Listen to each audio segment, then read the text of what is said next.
Hello once again, NASCAR fans. Welcome back to the NASCAR show right here on The Grueling Truth, where legends speak. I am Alex Gray, here with my co-host Steve Risley. We're here to talk about the Daytona 500 qualifying as well as what went down in the Clash. Alex, how you doing today? I got to say, to toot our own horn a little bit, on our first show on thegruelingtruth.net, of all the podcasts that they do, we cracked the top 15 on our very first show.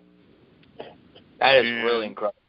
I think that for a fledgling startup show about a sport that's becoming more a little bit more of a regional sport than it used to be, and for us to be able to go on the top 15 right off the bat says that I think you're a genius, and I'm just going to follow your lead. So let's go. But great job. Congratulations. Top 15 in our very first show. We had over 2,500 listens to the show on our first week, preseason, not even getting into the season yet. So nice job, Alex. Great job. So let's talk about qualifying. What was your takeaway from qualifying? All right, so here's what went down. For the fifth straight year, we do have a Hendrick Motorsports driver on the pole. This time it was the young William Byron. Of course, now his new crew chief is Chad Knaus, who has been with Jimmy Johnson for many years. What a great start for this new duo as Byron wins the pole. Alex Bowman qualifies second. That is your front row for the Daytona 500. And then it's Jimmy Johnson and Chase Elliott. So some interesting facts here. This was Chevrolet's 700th pole ever, which I thought was incredible. Really good accomplishment. Secondly, as I mentioned before, fifth straight year for Hendrick, and Hendrick also having their top four cars qualify in the top four. Of course, now we got to see how they do in action, of course, see how they do in the race. In terms of the drivers who are go or go home, Tyler Reddick and Casey Mears. Casey Mears attempting for a second car for Jermaine, and Tyler Reddick driving a third car for RCR. They secured two of the remaining spots, and the rest of the drivers will have to race their way in through Thursday's qualifying races between David Gase, Ryan Truex, Parker Kligerman, and Brandon Gong. Yeah, there's a lot of stories here. There's a huge bunch of stories. And I think first and foremost, the guys coming in that earned their way in and automatically qualified. Casey Mears, who was the other driver that did that? Tyler Reddick. Tyler Reddick. So, those are small-time teams. I think Casey Mears is a one-time driver. He's not running the whole season, is he? Yeah, this is a one-off. It's a one-off for him, but to put a car in and to know you've got that money coming in to fund your effort and things like that is great. And I think that's good that NASCAR does that. That's great for both those teams. But here's the question I have for you, qualifying for Daytona. Mm-hmm. And I learned this by watching the broadcast today. There are teams that try to qualify, and there are teams that try to win races. What is Hendrick doing? Because it's an impound race.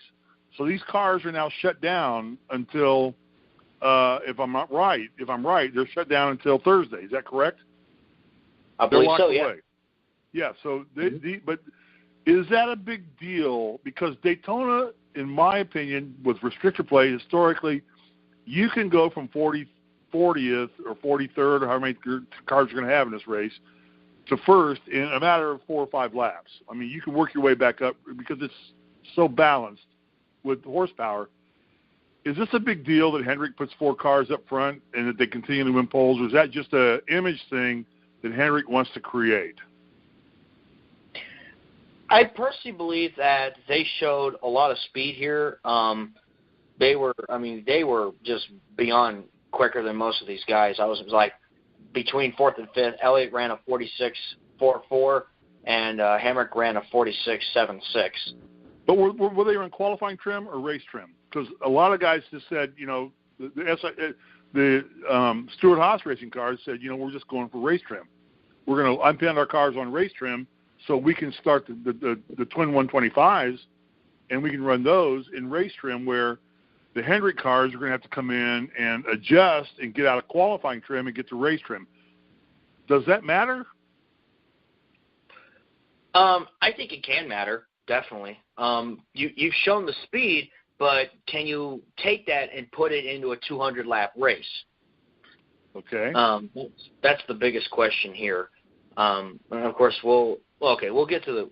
That's the question I'm asking you right now. That's what I'm saying is that I don't think it's a big deal that Hendrick put 4 cars in the first 4 spots, because I think they just went qualifying trim and they set their cars up to run fast for a lap, and that's it. And now they're going to be in a situation of what we saw happen at the end of the race, and we'll talk about that today, is that they're going to be at the back of the pack. If the big one happens early, are they messed up because they're back there because they got to come in and they got to readjust their cars, they got to reset them, and they just want the beauty of saying we own the front row again.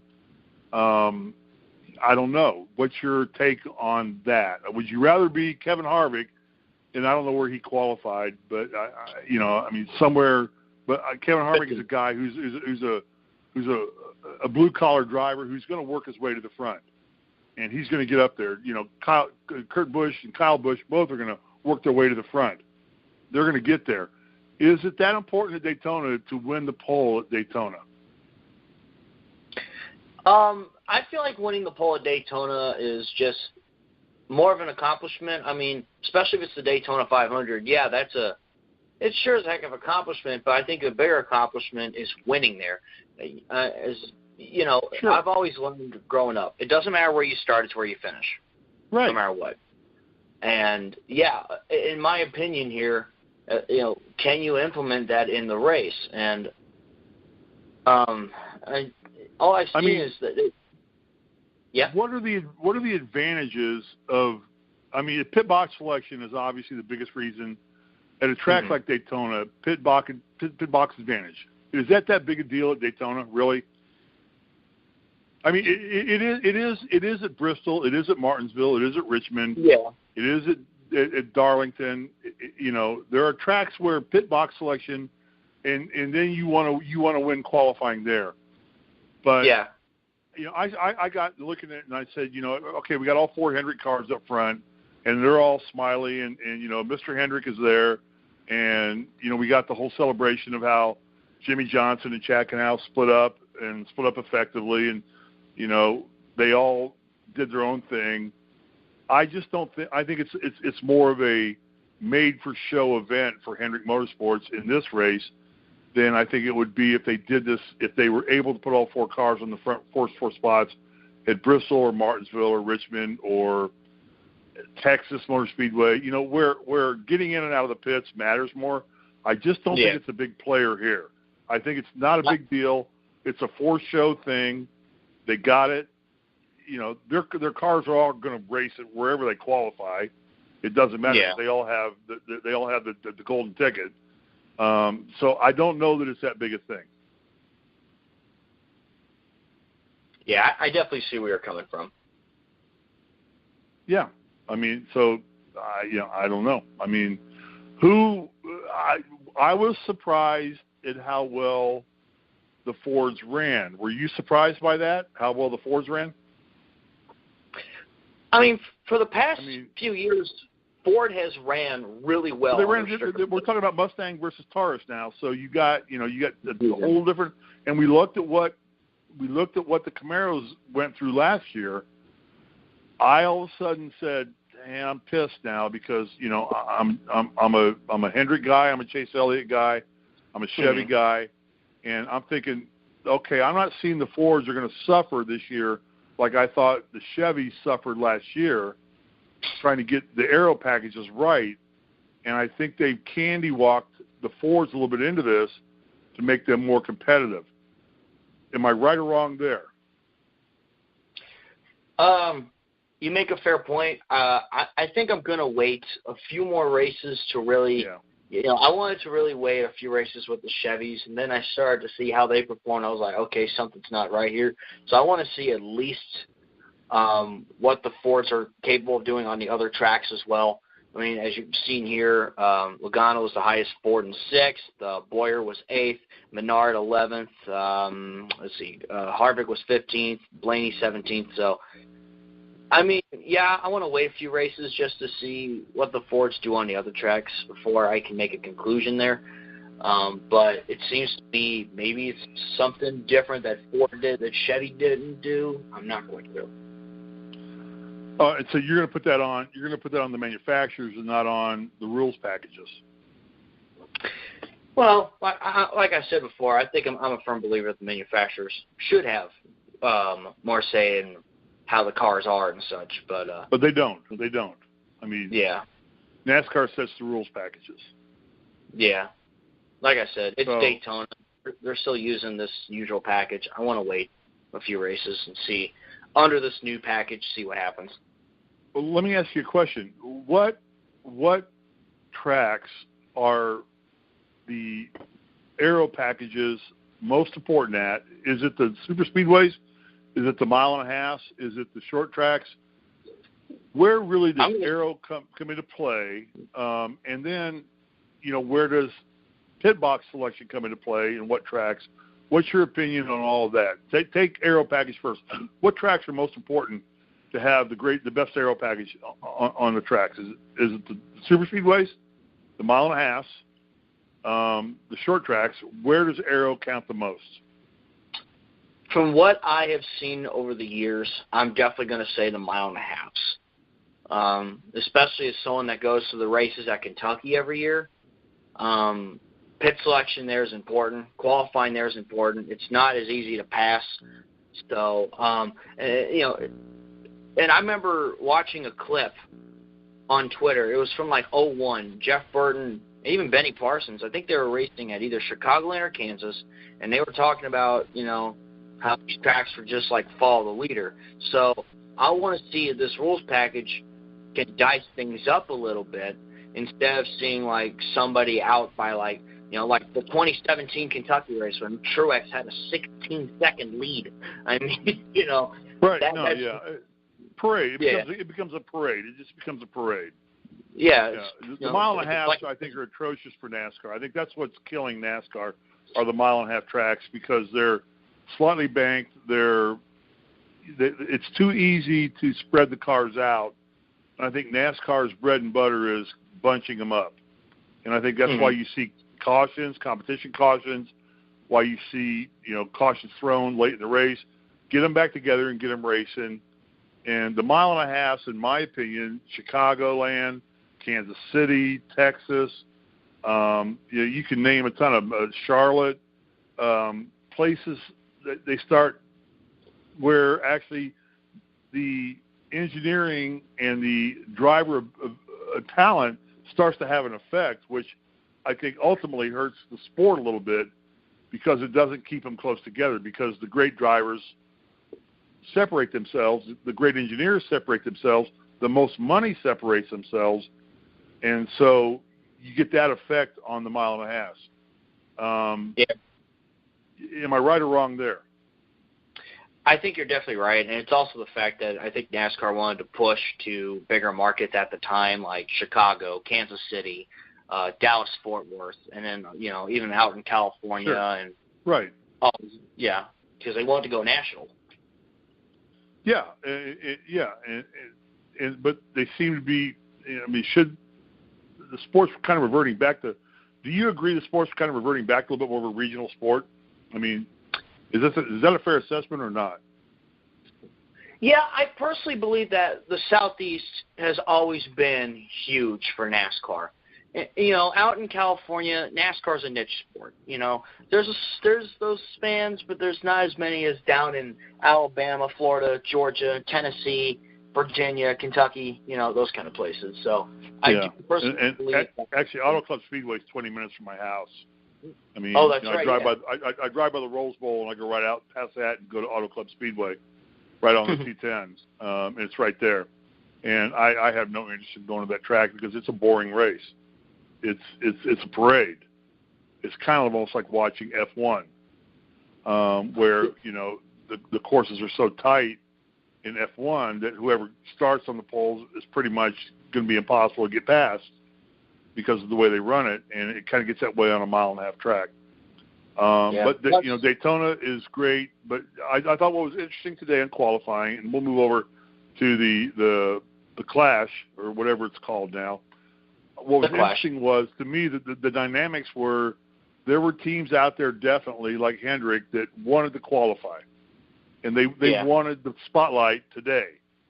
And then I think there were teams like, SHR and maybe JGR who said, you know what, we'll suffer a little bit because this is a 200-lap race. It's a restrictor plate race, so we all have the equal horsepower. But we're going to sit back and we're going to we'll start 15th. But we know we're in race trim, while you're in qualifying trim, you won't have the aero package that we have, and we'll be able to catch you. Am I right there? I mean, describe that. Talk about that a little bit. Yeah, I mean, growing up watching restrictor plate races, for example, if, a guy like Junior may sometimes qualify like 28, you don't get too concerned because, again, there are a lot of strategies you could play into that factor. It is a 200-lap race. You could pace yourself. There are some guys who are like, I must stay out in front, so I'm away from the carnage, or I must stay in the back. I want to stay away from the carnage. But in recent years, starting with the stage racing, I think that's kind of changed.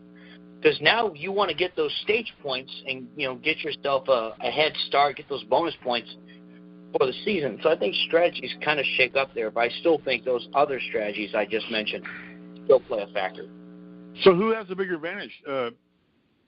Well, I mean, obviously, again, you go back to with the fact that you have, that tag on your car that says you get to race no matter where you qualify on Thursday, because that takes a lot away from the twin 125s, because there's only 4 or 5 cars racing their way into the race. Am I correct there?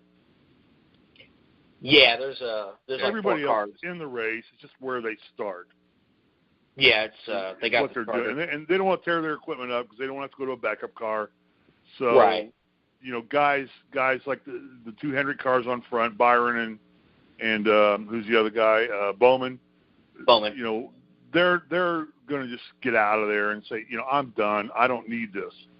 I'm gonna keep my nose clean, keep my car out of trouble, and if I got to pull it off the track and get out of there, and everybody else that has a guaranteed spot is like, not a big a deal as it was back when Earnhardt and Petty and Gordon and all those guys and Waltrip were all running for it. They had to race their way into this race.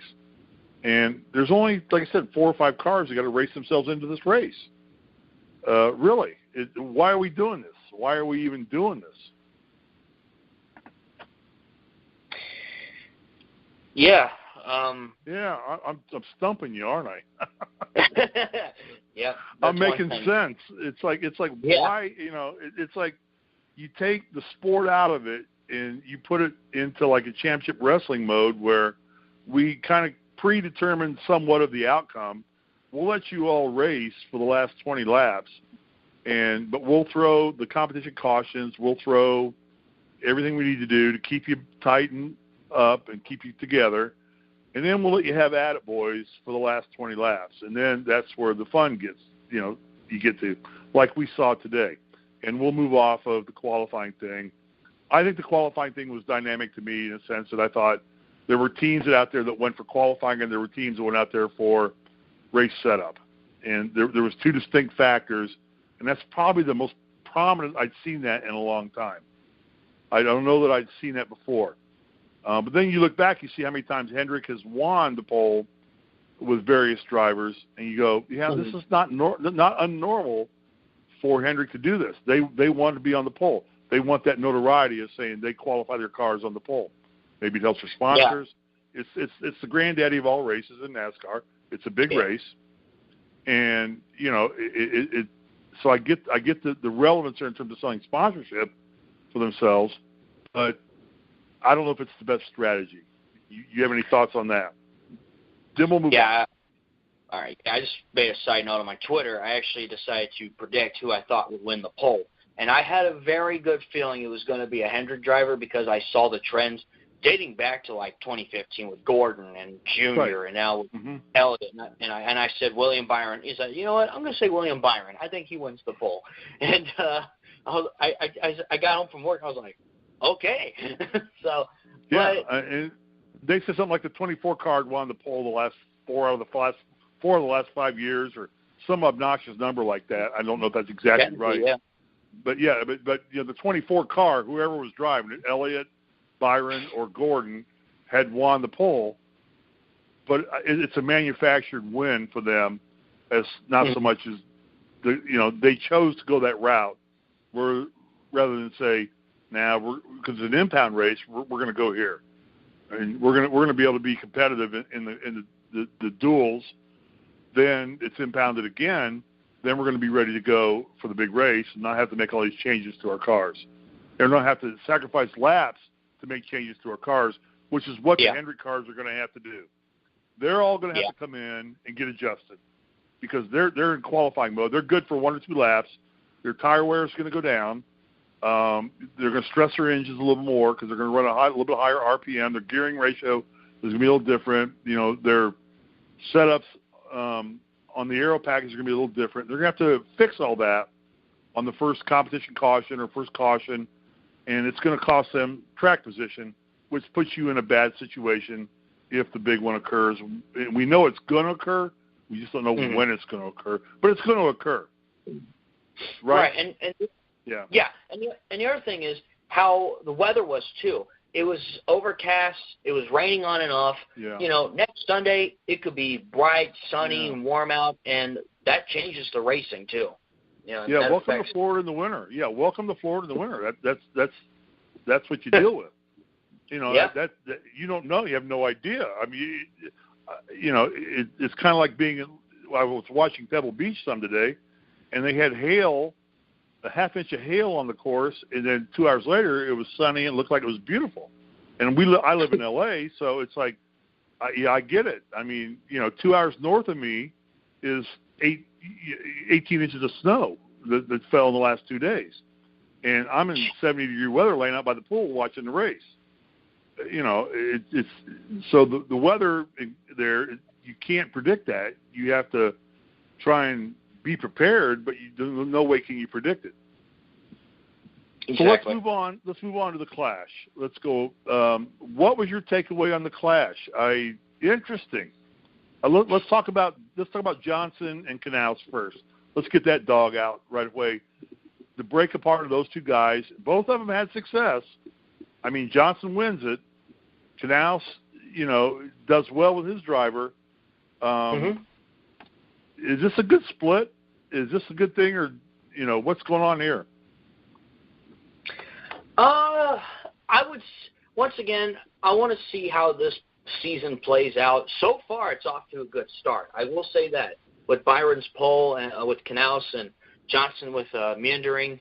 It is a good start. It's a very good start. But, again, I want to see how the season plays out more and more as we hit the other tracks and, try and base off of how Johnson and Byron both do.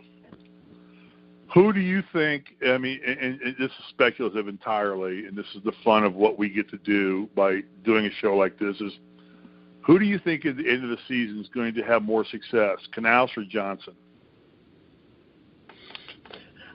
I kind of think Byron. I think no. Canals it's Canals or Johnson, because that's the marriage. Is Canals or Johnson? Is Canals going to make his team stronger, or is Johnson going to revitalize himself and make his team stronger? Who's between those two? Just for fun. I mean, it means nothing. Okay. But who do you think is going to, at the end of the year, have more wins, qualify higher in the chase if they make the chase, and do better than the other? Which of those two you think will do better? I'm going to say Canals, and because he has a veteran presence, he's been around for a long time, he's won a lot of races, won a lot of championships, so much experience. Meandering with Johnson, he's working with a new crew chief and a kind of a rookie crew chief. He was in the Xfinity Series past few years with Elliott Sadler. I just think Canals will be a little more successful than Johnson. And then again, who knows? Maybe Johnson surprises me, and I expect, if anything, Johnson to maybe win one race. That's points paying. So. Yeah. And we'll get to Johnson in a minute, and I agree. I think Chad Canales is going to shine brighter than Jimmy Johnson this year. I just think that, I think that he has more talent and equipment to work with, and I think, I think a lot of Jimmy Johnson's success was based on Chad Canales. So I think he's going to shine more too. But anyway, in the race, let's go to the race now. The cars look stable to me. They didn't look like they were bouncing around a lot. They seemed to be holding their lines well. I think there was, there was the big one at the end, but I thought most of the incidents that were happening were more based on driver error than they were aero. Am I right or wrong there? What's your thoughts on that? I thought, this is getting back to what I think NASCAR wanted to do, was put the control of the car back in the driver's hands. I thought the cars were stable. Am I right? Did they look stable to you? Yeah, it for most of the race, for like 60 laps, or like 50, 60 laps, it looked like, one single file freight train going around. And yeah, I do think it played, leading up to the big crash at the end, more of a driver kind of thing, because, finally, Menard, I felt like Menard had no pressure the entire race. He was leading the way, had all the that's normal. That's normal. I mean, the freight train is normal. I mean, you can take Daytona, Talladega, and you can miss the first 9/10 of the race and just go watch the last 10 laps, and that's all you need to see of those races. But what I thought was, I didn't see a lot of dancing in the cars, and I thought that they could maneuver how they wanted to maneuver. Now, what happened in the end, we'll talk about in a minute, is the idiot that tried to do something he shouldn't have tried to do, which puts it back in the driver's hand. And unfortunately, it came from a 7-time champion, in my opinion, who made a not a good move. I mean, he did something he shouldn't have done, and he ended up wrecking most of the race, the teams in the race. And we'll debate that in a second, but I thought the cars were stable. So, and I go back to what I said originally, it kind of disappointed me a little bit that I was a little disappointed the Fords, the Mustang, in the Cup Series were as stable as they were, because I don't think they anointed that to Chevrolet and the Camaros last year. The Camaros were a little more unstable early in the season until they started figuring it out. So are they playing a little advantage game here and saying, we don't want Ford to suffer like GM and Chevy suffered last year? What do you think about that? Yeah, it's definitely hard to say, because throughout the race too, I've noticed that, I saw a lot of the 21, the 2, the 12, and the 22 being closer up to the front, in which, the 21's a Penske-affiliated team. Right. As always, I think the Fords are just very, very strong on restrictor plate races regardless, as of right now. Well, they had been, but, I mean, you're talking about a new body style. I mean, and we saw what Camaro suffered with last year. I mean, they won 4 races, 3 by one driver who arguably is one of the best drivers in the series right now, who finally figured it out late in the season. I mean, he didn't win until, California at the road course out here, didn't he? Did that where he won his first race? Was it out here? Elliott, that was at Watkins Glen. That's in New York. Okay, so he won in New York, but then he won 2 more, and other than Daytona, where again, Austin Dillon, right place, right time. Congratulations, you get the win, which is what happens there more times than not. But it just seemed to me that they, based on the stability of the Mustang, which is good for the sport in the overall big scope, because I think it's going to make for better racing. But now I'm questioning how much are they going to protect Stewart-Haas Racing, protect Penske, and say, we're not going to let you suffer like Hendrick suffered last year by only having, 3 wins when they're probably the most prominent team in NASCAR. Yeah, you don't know what to say. I know. I think there's some championship wrestling going on here a little bit is what I'm trying to say. I think there's just a little bit of it going on here that they learned from their mistakes last year.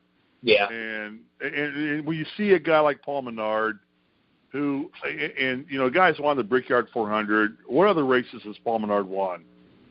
That's the only Cup race he has won. Yeah, there you go. And his dad's got a ton of money, and he's in racing because his dad has a ton of money. Yeah. And let's call it what it is. Let's just call it what it is. And he's there, and he's not a bad driver, but he's out there leading this thing. And is it because of the aero package or because of his talent? I just don't like the fact that this sport tends to let engineers be more important than drivers. But it seems like drivers don't, they want the engineering to make it easier for them to drive. But I would love to see it get back to where, I feel a vibration in my ass, so I have to fix something right now. And as a driver, I got to make adjustments, not pull into the pits and have an engineer crank a wedge somewhere left or right, or change a camber, or do something, take a piece of tape off the grill and make the car faster for me. It's like I want to drive the car faster because I'm a better driver. I think that's being taken away from the sport. Yeah. I think personally, I think going back to the Camaro Mustang thing, I do think it's an aero thing that they learned. For sure. I really do believe in that. And, I think, more of this needs to go into the driver's hands, too, because anymore, you remember Alan Kawicki, right? I mean, he was part of a dying breed. I love Alan Kawicki, yeah. I have so much respect for the man. He was part of a dying breed. The guy who started his own team, worked on his own car. Yeah. You don't see many drivers do that anymore. Has there been one since who's done that to his level of success? Not necessarily. I think he beat Bill Elliott that year, didn't he? Didn't Elliott finish second? Yeah, he beat Bill Elliott and Davey Allison. Yeah, Elliott was the Coors Light, the big, Coors Melling. That was the super team at that time. And he just out freaking drove him. And I'm an Elliott fan. I mean, I've loved Bill Elliott. I cheer for Chase Elliott. So I'm a 9 fan from day one. But Kawicki just outdrove him. He just wanted it worse, and he did it. He was an engineer. He was from Wisconsin. He was an engineer. He figured the crap out himself. He built his own cars. He drove his own cars, and he did it all on his own. And he just said, "I'm better. I'm a better driver. I'm smarter. I can figure this out." And that's the last probably great story of NASCAR, of the nature of the sport from the Smokey Yunick age, or the old age of the guys that built these cars on their own. The Holloman Moody age, where they were able to do their own thing, and the rules and regulation packages didn't equalize the cars to the point to where I think they are now. So it's interesting to see if Alan was still here today. What would he think of today's NASCAR compared to 1992 when he won the championship? I don't know, and it's speculation to say, but I would hope he would say he hates it. I think he would like. Yeah. I would say that he would say, you've taken the talent out of the sport and made it commercialized because of TV. That I would hope that he would say that about the sport. That's what I would hope. I don't know. I mean, money gets into play. He had a good sponsor in Hooters. They were funding him, and but I think I would hope that Alan Kawicki would say, you took me out of the sport because dollars meant more than my talent. And that's what happens. And I think that's what's going to happen this year. In my first impression, on the first day of NASCAR of this season with the Mustang, I'm disappointed that the Mustangs were as competitive as they were this early in the race, because it tells me that NASCAR understood they made a mistake last year with the Camaros, and they corrected themselves and say, we're not going to make that same mistake twice. We're going to balance it out. I don't like that, because I think the Chevrolet and the bow tie and the Chevy teams made a huge mistake. You paid a big penalty last year for bringing the Camaro into the venue, and we'll see. It's now you got the Super coming in next year, right? Well, nothing's been confirmed, but judging by that's speculation. Judging by the track records, I think that's what's going to happen. I tell you what, though, what excites me too is seeing the Camaro versus Mustang in the Cup Series. Sure, it's great. No, I love that too. We all love that. I mean, because I'm looking for a new truck right now. I want to buy a new truck. I'm thinking, do I want an F-150 or do I want a Silverado? Right. It's like, I love Bill Elliott, Chase Elliott, so I'm thinking I'm going to go Chevy. But I'm thinking, the F-150 is the most popular selling vehicle in the world. Race on Sunday, buy on Monday. Yeah, well, the F-150 sells more vehicles on an annual basis than all the other cars put together that are USA manufactured. It's the most popular selling vehicle. So where do I want to go? And I'm a big NASCAR fan, so I kind of look at that and say, I want a bow tie on the front of my truck, or do I want a blue oval? What do I want? So it's interesting how that dichotomy fits into what you're thinking, what you're doing. Yeah. So, not to mention, a lot of fans also will try to stay loyal to certain brands too, like sponsors that are in the sport. Yeah. Even I try to support any sponsor that comes in the sport.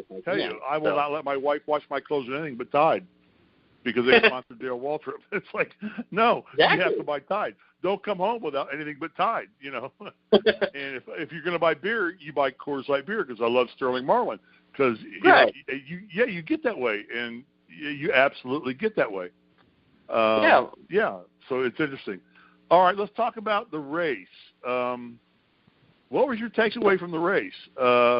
Who surprised you? What were your thoughts?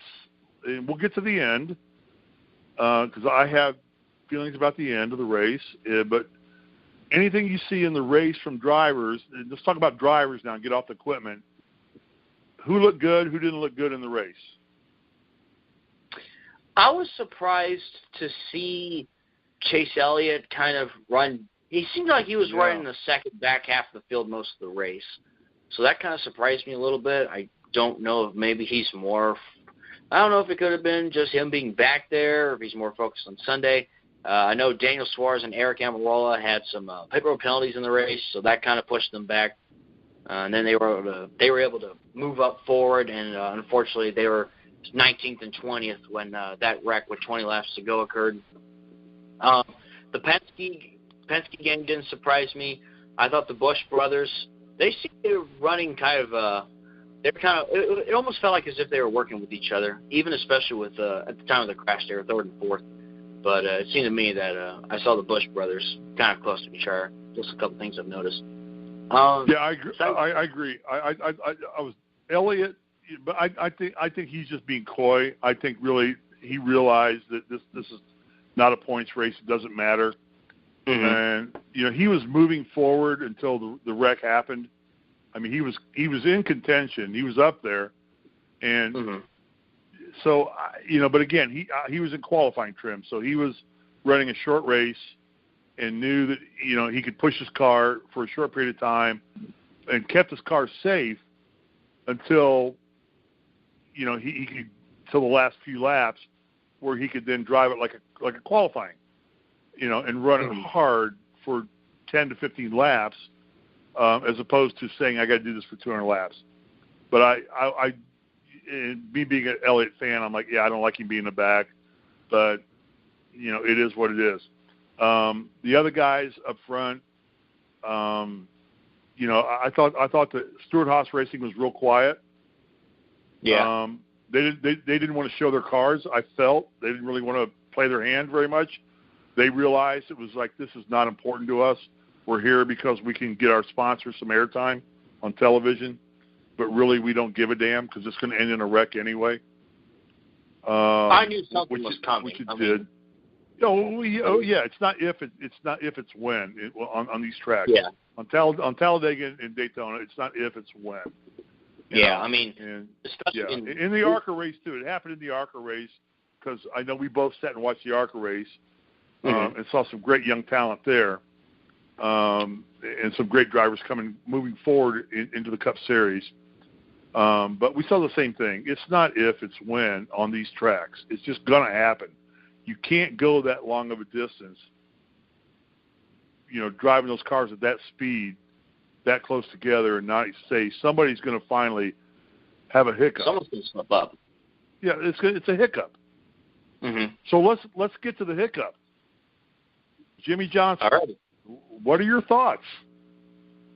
Well, I've been pretty much leading up to this. I've been just looking at the replay, and yeah, so, Jimmy Johnson, 20 laps to go down the backstretch. Johnson pretty much goes down the inside, basically tags the 21. 21 goes spinning, and just takes out about 13, 14, 15, 16 of the 20 cars. It was just a calamity. Sure. Back there. Yeah, we all a lot of that. Yeah, a lot of. And especially I went on to Reddit and Discord seeing everyone going, "Oh, Jimmy, why did you do it?" Because that's typical. But, I mean, I think partially makes me think it's an aggressive move by Johnson, but we were talking about this before we started the show, how, Johnson, something similar to this happened to him at the Roval with him and Truex. And right. This incident reminded me of that between him and Menard. What's that? Okay, so let me ask you this. How much of this is Johnson pressing? How much of this is Johnson's skills falling off? And is this on Johnson at all, or is this just rubbing his racing? He's in the wrong place at the wrong time, when for 7 years in a row he was in the right place at the right time. So how much of this all factors in? Because my last recollections of Jimmy Johnson are like, you've caused more mess than you've done great. And, it's not, and I'm a Hendrick guy. So, I mean, I love Hendrick. So I don't want to not like Jimmy Johnson. But It's like, holy cow, this was on you. You ran your car up the track and took out Menard and caused this melee, and then you walk the pit lane and smile and act like you won this race when I don't know that I had that feeling. I mean, what's your thoughts on all those? It really did feel like that. I think Johnson is mostly held accountable for the incident. I'm looking at the onboard. Yeah, he went right into the 21, it felt like. Yeah. And plus, I can understand that, the rain, because right when that wreck happened, it started pouring. Like, there was rain coming. Things were starting to get aggressive. A wreck or something was going to happen. But, I just felt like, you could say Johnson was being really aggressive, but I do think he should be responsible for the incident, not to mention, it kind of reminds me of Ricky Stenhouse Jr. last year's summer race at Daytona. And but the difference there is, Alex, is that Johnson's got talent. Stenhouse Jr. has got, backing and money. I mean, he's only got a huge difference there. Mm-hmm. Jimmy Johnson's a 7-time. I mean, he's up there with Earnhardt and Petty. He's anointed God status. So Johnson, even at this late in his career, should he be making these mistakes? I think personally, it doesn't look good on him to make these kind of mistakes. Yeah. You look at what he did to Truex last year, and then you look at this, and I'm sure we can go back and we want to review. We can cite other incidents where Jimmy has seemed to cause more wrecks and accidents. In the middle of the pack, even when he wasn't really a factor in winning the race. I'm just saying, maybe he's worn out his welcome a little bit to some degree. And I don't want to say that because I love the guy. Right. And, he's great for NASCAR, and he's the modern era king. But, I'm seeing more, today was not a good thing for him. And he walked away, and he walked, like I said, I go back, he walked into victory lane, he smiled, and took the win and acted like he earned it. And I'm saying, no, you created this win. You made this win happen. Yeah, and, even like fans could be like, oh, man, the first win under the new sponsor, he hasn't won in a year and a half. Yeah. There really isn't that kind of celebration. I'm sitting there like, obviously I have loads of respect for Jimmy Johnson and what he's been able to do, and I've always had my soft spot for him. Who doesn't love? Yeah, you can't not love Jimmy Johnson. Sure. Yeah, but he made a big mistake here. How soon does he piss off Bowman, Byron, and Elliott? Because he's taking out his own drivers. I mean, he's not just wrecking everybody else; he's wrecking his own team. Yeah, I'm curious to see if there's going to be a little team meeting Monday morning about this. So, yeah, you know, I don't know. We'll see. Yeah, But we'll see. I know it's all speculation right now. I mean, I don't want to believe it, and I don't want to knock somebody who's had the success that he's had in the sport. But I think Jeff Gordon's probably laughing right now. So you're not going to catch me now in terms of victories, and you got more championships than I do, but you're not going to go down in history as a great driver as like a Jeff Gordon is or something like that. Who's one of the four best. You look at Petty, Earnhardt, Pearson, and Gordon. You say then there's everybody else, and I don't know that now that Johnson's going to get there in that group, even though he's going to end up with 7 championships. I don't know that he's people are going to say it was Chad Knaus, it was equipment, it was Hendrick that got him there, and he was in the right place at the right time. It's an interesting debate that will carry on throughout the year. Yeah, it's definitely going to be an interesting debate. I do also believe that Johnson is at the tail end of his career. I expect him to retire within the next couple of years. And I hate saying that, obviously, but I do too. I hate to see guys go away. Yeah, I'm 60 years old. You're not. I don't think you're 30 yet. I don't know. I don't need to know how old you are. 22. Okay, so I'm 60. So I've been watching this for a long time. Yeah. And, I've seen a lot of guys, from Petty's heyday to Waltrip to Dick Trickle, Harry Gant. I mean, I can start naming them all. Richard, Tim Richmond, who was a great driver, who, lost his life, was probably the next great superstar in the sport. Unfortunately, his lifestyle caught up with him. From time to time. Yeah. But I see Jimmy Johnson probably being a little bit more of, I got on with Hendrick, I got good equipment. I got the best equipment early. I got great support. I got the brakes, and good things happened to me, as opposed to I think that Elliott, guys like Elliott, like Earnhardt, like Petty, like Waltrip, made good things happen for themselves.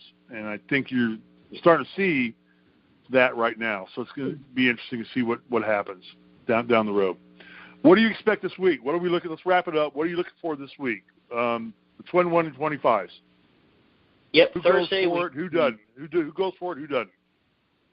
All right, the Gander RV Duels is what they're called this year. Is that what it is? Okay. Yeah. It was the Can-Am Duels. They're the Gatorade Twin 125s for me till I die. They're the Gatorade Twin 125s. I don't care. That's what I'm calling them. It's the Winston Cup until the day I die. You can call it whatever you want to. Monster Energy. They do have cute girls. I love the Monster Energy girls. But, True. They could all be my daughters, granddaughters. But so who's going for it and who's playing safe in the Twin 125s? Well, obviously, if you're Bowman and Byron, they're probably going to drop to the back and just play it safe. If anything, obviously the likes of Reddick and Mears, they're both in, so hopefully maybe they can show some more speed in the races and see what they can do and perhaps give an impressive finish, especially Casey Mears, I believe, is going in with no sponsor.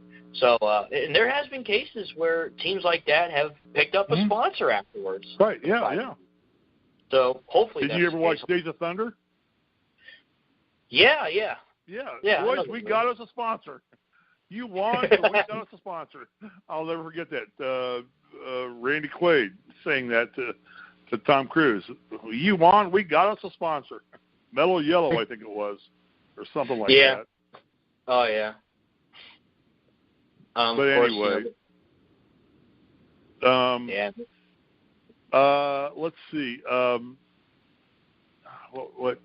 So in terms of the Twin 125s, are these races because of the fact that 36 of the spots are guaranteed, now 38 because 2 of the bought-in teams are already in. So Well, are they running 40 or 43 for Daytona? What are they running for Daytona this year?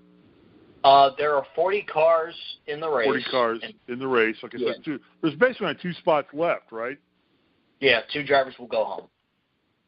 So are these races really that important anymore, or is this just kind of another let's make some money off this to put this on TV?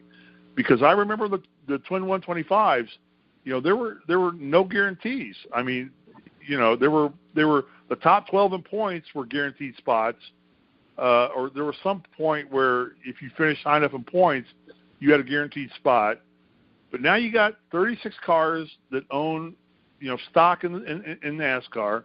You got 2 cars now that have qualified in. You got 2 spots left. How important are these races? Yeah, I tell you what, I miss the days. My first Daytona 500 that I ever watched was back in 2005. 57 cars qualified for that race. You had Robbie Gordon, Kerry Earnhardt, Derek Cope, Eric McClure, all these guys, Kirk Shelmerdine, all these guys that would always, even if they were one-offs, would attempt the Daytona 500, and it just it hasn't been like that in years, and I feel like part of that, obviously the recession, I felt like in 08 kind of hurt NASCAR, but besides that, I am kind of bummed out that not as many cars go out there and try to attempt the race like they used to back then. Like, I was kind of hoping a few more cars would have stepped in than 42. There was going to be 44. There were 2 other teams that withdrew at the last second. It was the 7 NY Racing team and 97 Obica Racing team. Even though they announced a sponsor, I guess they just couldn't. They didn't get everything together in time, which really sucks. I was looking forward to see what those 2 teams could have done going into Daytona. So we'll just have to. I agree. It just takes some of the luster away of what I thought made a great storyline of you got to race your way into this race. It's kind of gone away, and that's sad. So now it's kind of like, don't wreck our equipment, but if I do, I've got 30 cars back at the shop I can have sent down from Charlotte in a matter of 10 hours. I can have them hauled back down here, and they're equally set up so we can fix it. And that's the sad part of the sport to me. I'm almost to the volition, and this is a conversation you and I want to have with you maybe Wednesday if we do our regular shows. I think that NASCAR should just go back to say, you know what, you get 5 cars for the year, and that's it. You got to run them on 1.5 miles, 3/4 mile, half mile, super speedways, road courses. You get 5 cars that you can wreck, and if you can't rebuild it, you have to go to car number 2. And just take away this crap of we have a road course car, we have a super speedway car, we have a 1.5 mile car, we have a short track car, we have a rollable car. It's like it's just, to me, it's just taken away from the sport entirely. The sport that I grew up, and I'm 60, so I loved the sport. When Dale Earnhardt got in the damn car, he had mud on his face, he wore an open face helmet. And with goggles, and he raced what he had to work with. Now it's like we stick anybody in a car who has some talent at driving. It takes talent to drive these cars. I get that. But it takes more talent to design and engineer the cars than it does to drive the cars anymore. I don't like that about the sport. Yeah. They've talked about some. I've heard some articles talk about should NASCAR have like a cap or something like that in terms of what you just said. A car cap, maybe not a money cap, but a car cap. Just say, like I say, you get 5 cars. That's it. You run 5 cars this year. F1 gives you X number of engines, and then you start losing grid spots. When you blow, when Mercedes blows through 4 engines. And it happened a couple times for Mercedes or Ferrari or one of the, the high dollar teams in Formula One. They start losing grid spots. Nope, you're going to qualify wherever you qualify. You're moving back 5 spots because you had to change engines. So you start penalizing teams that way. So take care of your equipment, respect it, but race hard at what you got and be a driver and don't be, a pilot. Exactly. And I think that's what we've got now. We've got more pilots than we do drivers, and that disappoints me about the sport. Yeah. So what's the schedule for this week? We'll wrap this up. What's the schedule for this week? We're dead until what? When's the next practice session? That I cannot confirm, but of course. Yeah, I don't know either. I know the 21-25s are Thursday. I would guess we're going to get some track time probably Wednesday, Tuesday. They're probably done for tomorrow. Probably done for Monday and Tuesday, I would bet. Mm-hmm. And then probably Wednesday they'll get some track time. 21-25s, and the cars are impounded. Then they're done until Sunday, correct? I do have it pulled up now. So Thursday is the dual races. There will also be truck series practice as well beforehand. Friday, Xfinity practice, followed by Cup and Xfinity, Cup, Xfinity practice. Then the truck series race, qualifying, and then 6:30 p.m. Fox Sports 1, the Next Era Energy 250. That's the truck series season opener. Yeah. And then Saturday, you have the Xfinity series qualifying early in the morning, Cup final practice, and then the NASCAR Racing Experience 300 for the Xfinity series, and then, of course, Sunday. The 60th of the Daytona 500. 500, which is the Super Bowl of NASCAR, no doubt. All right, Good show. Anything else you want to add before we wrap it up? Nothing much else to add here, as I'm ready to go for this season. Glad to see racing is back, and I'm looking forward to see what happens. I am so glad football is over. We get back to and all those idiots out there like our boss Mike Goodpasture, who does not think that NASCAR racing is an athlete sport. You're nuts. What these guys do. What these guys do physically, the exertion they put into it, and the mentality of what they do at 200 miles an hour is as great as any sport played in all sports. And I'm looking forward to a great season. So are we going to be on Wednesday night? We're going to do our weekly show Wednesday night? Yeah. We'll do Wednesday. Yeah. We'll see if we can find a guest. Let's see if we can find a guest or somebody to bring on Wednesday night. See if we can, talk to somebody who knows more than you know, which I know nothing. So it'd be more than you. Sure, I can probably see if I can talk to somebody. Let's get somebody on. Somebody that's been on Daytona. Let's see if we can find somebody who's raced on that track. I did it in a bus one time when I took the tour of Daytona. But I was going 30 miles an hour, and, it was, the banking wasn't quite as dramatic. But anyway, that's another story for another day. All right, Alex, let's wrap it up. All righty. From Steve Risley and me, Alex Gray, you have been listening to the NASCAR Show here on The Grueling Truth, where legends speak. Thank you for listening, and we'll see you next time.